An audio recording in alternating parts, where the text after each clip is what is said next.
tas gandarījums, ko es izjūtu šī projekta laikā, kopā strādājot ar dēlu, gribu, lai jūs arī būtu tāds brīdis, ka jūs varētu pateikt cilvēkam paldies par to, par viņu ideju, kuru mēs kopīgi realizējām visi kopā, un viņš lūk šeit ir.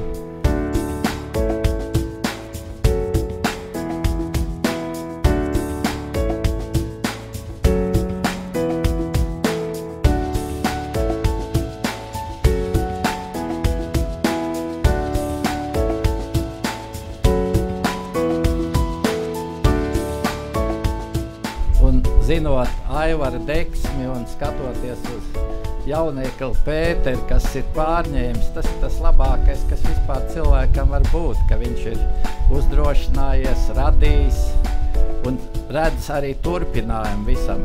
Ir pirmais korpus, kāpēc, lai te nebūtu vēl 2 pēc tam, vai vēl vairāk, bet tas viss ir mūsu rokās.